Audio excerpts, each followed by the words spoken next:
Are you about to take a 2-day training course or back-to-back classes over the next 2 days?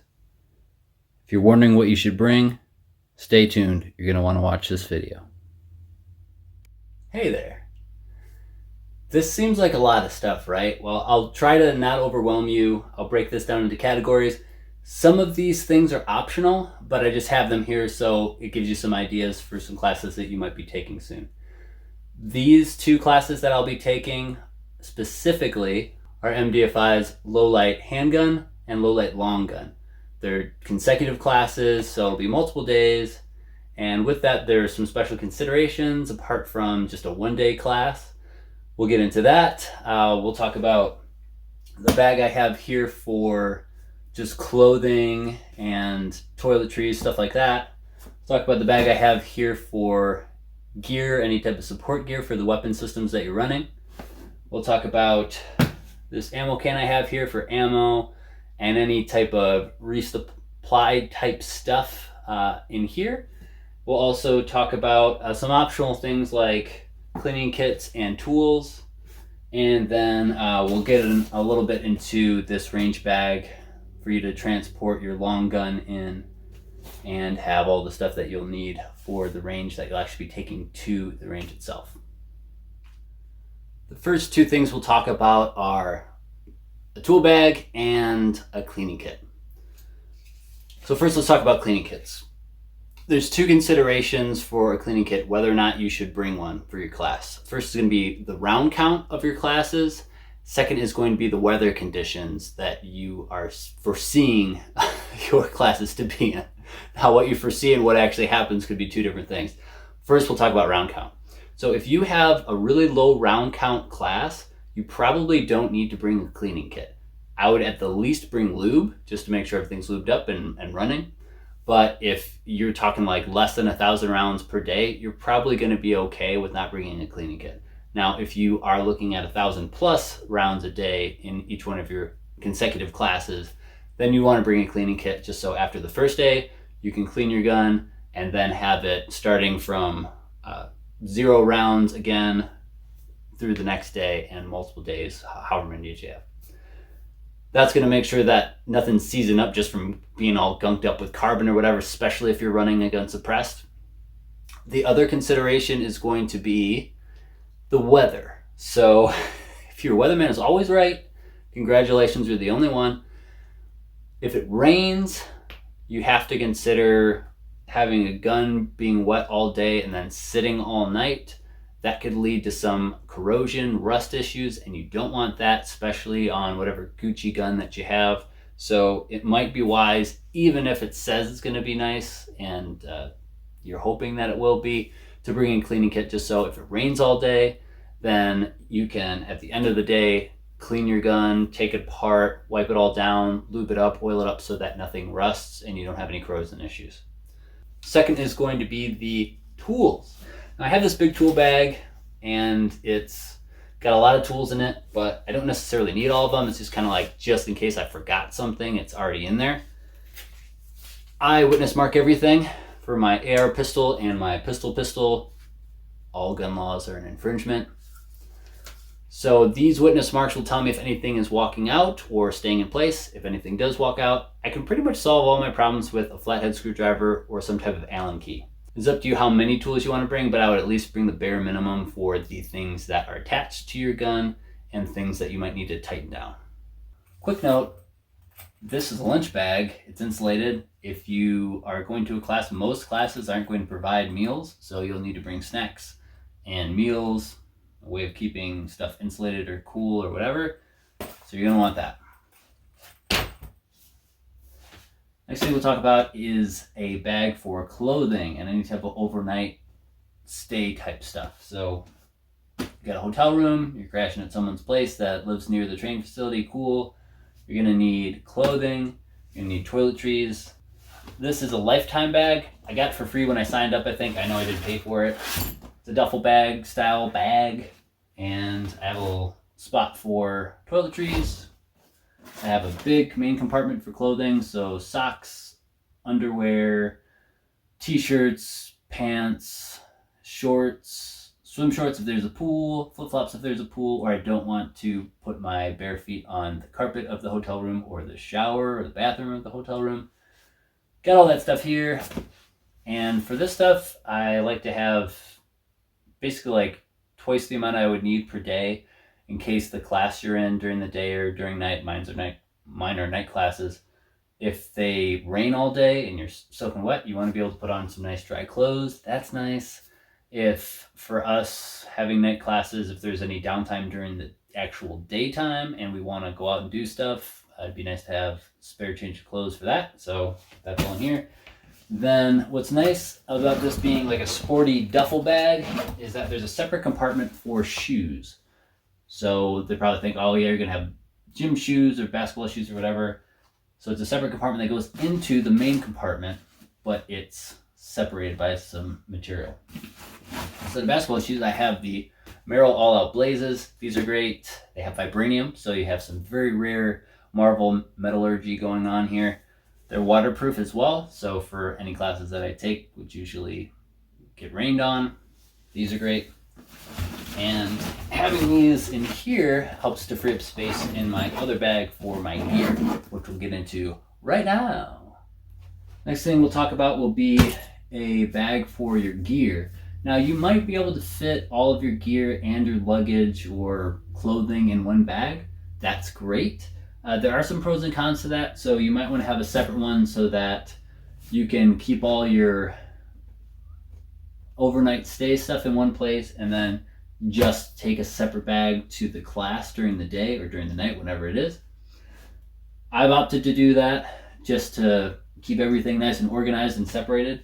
This is a Dakine carry-on bag. It's expandable if you don't want it to be carry-on size, but it has a front compartment here, and I have my waivers for the class in here.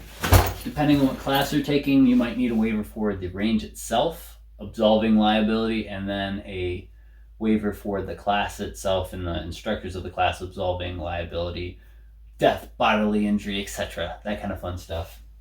So I have that in this front compartment here, and then if you want to have like chargers or batteries or whatever, you can put whatever in this little section here. But when we open it up, we have rain gear. So I have a Columbia rain jacket in this compartment here. And then I also will typically have a nice thick fleece hoodie. So if it's really cold and wet and miserable, I can stay warm and dry. I don't do anything special for my legs. I've thought about maybe getting some type of thermals for underneath my jeans or something, or rain pants for over my jeans, but I just haven't done it yet. I figure I want to train in what I'd probably be wearing, which would be jeans. Next to that, we have my battle belt setup that you've seen in a previous video, and a hat. Hats are important because if you get water droplets on your iPro, it's really hard to see. So that's all I have in this main compartment here. I would have more if I was taking a plate carrier. I'd have this in there as well, and it'd be a lot heavier, which would make this having wheels and rolling really nice, because instead of having to lug around that weight, you can wheel it around. And going from the hotel room to the vehicle, this is going to be a lot more inconspicuous than having some big tactical bag that you're carrying around. Now let's get into this bag. You might have been eyeing it during this whole video that you've been watching. I'm pretty excited about it. This is a Savior equipment bag, and it's the smaller of the two backpack rifle covert bags, part of the covert line. I'm going to do a full review on this, so I won't get into a ton of details on it, but I will show you where I have stuff for the class and why I have it there. In the main front compartment, I have my Trx Arms Ready Rig. I have a full review on this Ready Rig already on my channel, so check that out if you want to know anything about the rig itself.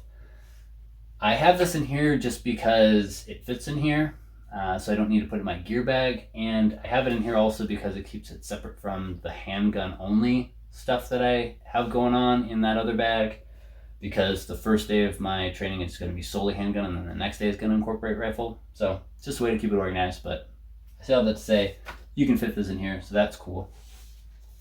Then I also have in here a notebook that I usually will write down all of the stuff that I remember from the class at the end of the day when I get back to my room. Chances are that if it's in here, it's going to become a review on YouTube of a class. So that's this. And then also right here, there's another little compartment that zips up here. This might be a good spot to put tools that we talked about previously.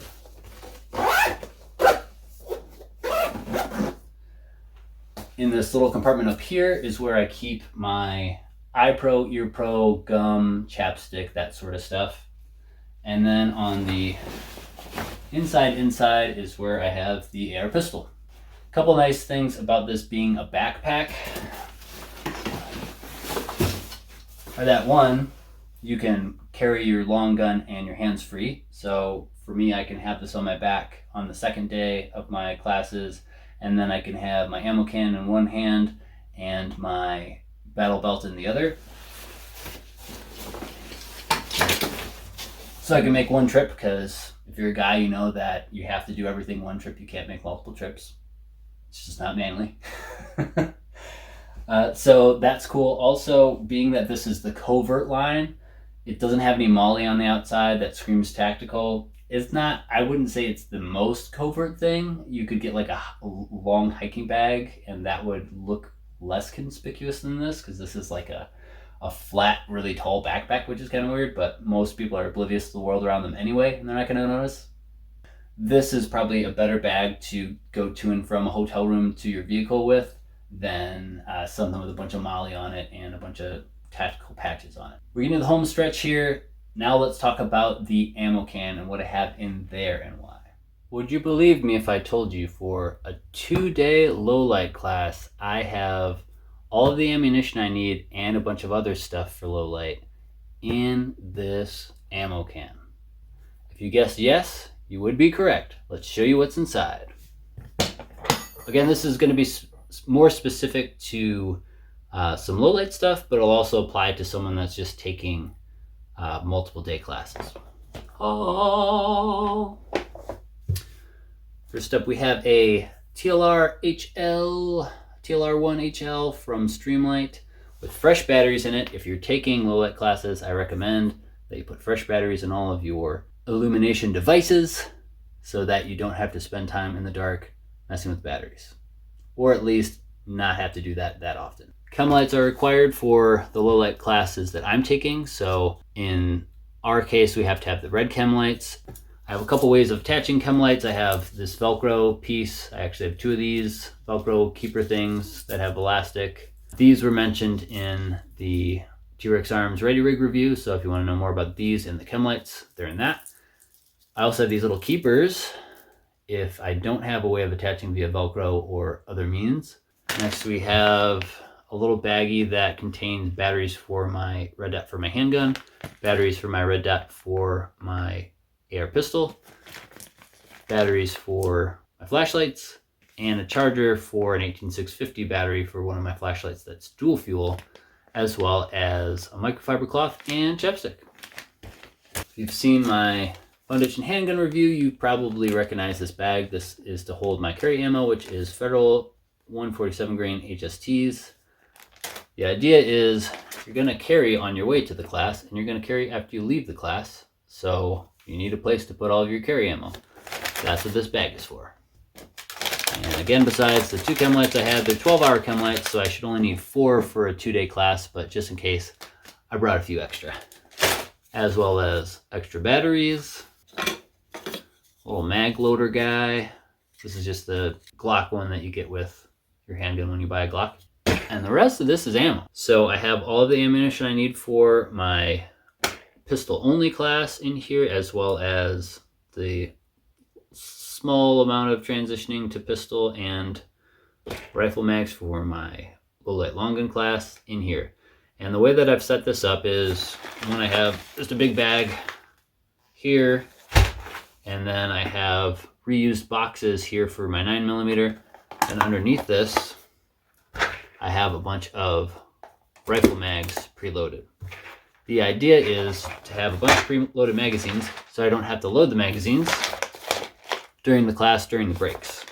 I will have a couple empty mags so that if there's any type of reload drills or anything like that, I can use those. So that's everything I have in here. Moving on. This kind of goes without saying, but to take firearms classes, you'll probably need to bring firearms. I have tons of videos on this guy, by the way. I don't have any on this one yet. If you'd like some on this one, let me know in the comment section below.